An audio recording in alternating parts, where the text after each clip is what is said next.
Salut à tout le monde, c'est encore votre serviteur Golden Ghost. Aujourd'hui, nous allons avoir une petite formation sur l'interface de Cisco Packet Tracer. Voilà. Petite formation sur les équipements qui sont utilisés. Voilà. Toute fois en passant, Cisco Packet Tracer est un équipement, est un logiciel de simulation réseau, voilà, qui nous permet, qui nous facilite l'apprentissage du réseau. Ok. Sans plus tarder, je vais lancer Cisco Packet Tracer. Et c'est un logiciel accessible à tout le monde, hein. Voilà. Ok. Donc, ainsi dit, voici l'interface de Cisco Packet Tracer. Bas des menus, la barre d'outils, la zone de travail. Ici, ce sont les différents équipements que nous allons utiliser sur Tracer. Voilà. Ok. Donc, nous allons commencer par les routeurs. Le routeur, c'est quoi? Le routeur, c'est un équipement réseau qui permet de faire la connexion entre deux réseaux. Vous avez une zone A, une zone B que vous voulez connecter. Le routeur est votre équipement adéquat. Ok. Ensuite, nous avons les switches. Les switches, ce sont des équipements qui permettent de connecter les ordinateurs d'un même réseau. C'est bon? Ok. C'est-à-dire, je suis à la maison, généralement, ouais, d'un même réseau. Généralement, les LAN, les Local Area Network. Ce sont des réseaux de petite surface au sein d'une entreprise, dans une maison, dans une école. Voilà, en interne en fait. Voilà. Et donc, l'équipement adéquat c'est un switch. Un switch, ok. Ensuite, après les switches, nous avons le hub. Le hub fonctionne de la même manière que le switch. Il joue le même rôle que le switch. Mais le switch est préférable au hub. Pourquoi ça? Parce qu'on prend le cas d'un utilisateur qui envoie un message à son destinataire appartenant à son réseau. Le hub enverra le message à tous les ordinateurs du réseau, tous les utilisateurs du réseau. Par contre, le switch, lui, il envoie directement à la personne concernée. Voilà, donc généralement, on dit que le hub est l'équipement bête du réseau. Voilà, en griffe, hein. Voilà. Ici, ce sont les équipements sans fil, hein. Nous avons des switches puis avec un routeur sans fil. Voilà.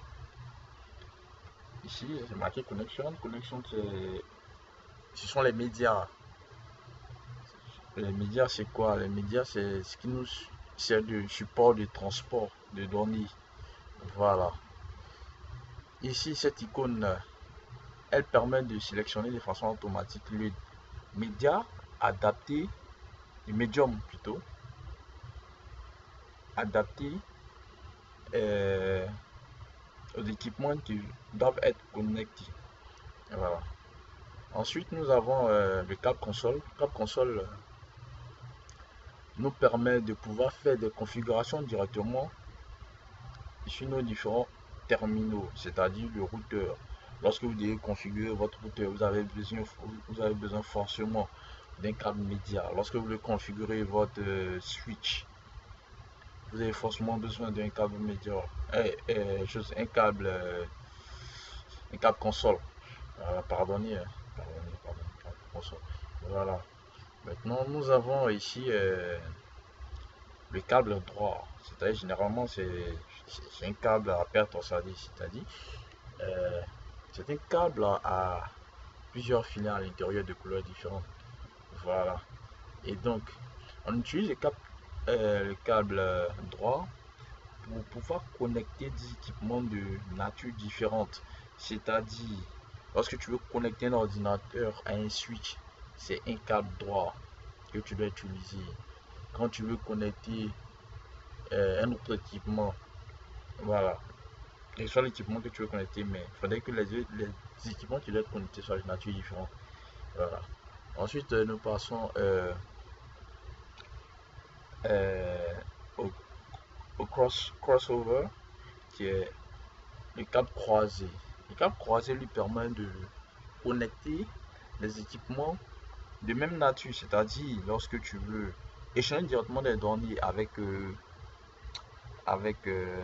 d'un ordinateur à un autre directement, vous pouvez utiliser un câble croisé. Voilà, c'est bon. Voilà. Ici, nous avons la fibre optique. La fibre est fiber. La fibre nous permet d'envoyer des données à une très grande vitesse et à un très grand débit. C'est bon. Ici, c'est un câble de téléphone. Hein. Voilà. C'est le câble coaxial. Le câble coaxial, c'est un câble à cuivre. À l'intérieur du câble coaxial, il y a un filet, un filet blanc, appelé le cœur, généralement en cuivre. Voilà. Le cœur qui est recouvert et protégé par des isolants. Ensuite, nous avons les serial DCA et les serial DTA. Voilà. Ce sont les câbles série. Voilà. Nous allons passer maintenant aux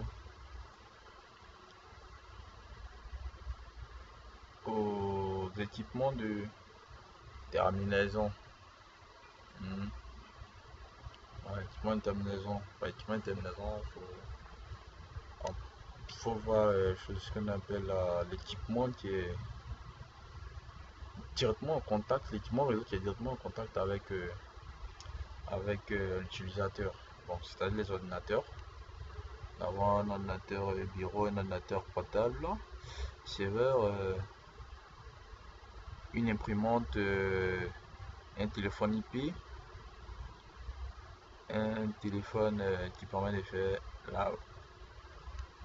la voix IP, la voix sur internet, si vous voulez, un téléphone analogique, une télévision numérique qui a accès à internet, voilà, une tablette sans fil, un smartphone. Ok, voilà. Ok, j'espère que ce petit moment passé ensemble vous aura permis de pouvoir comprendre certaines choses, comment réseau vous a permis d'avoir des connaissances sur le fonctionnement des équipements réseau. Merci.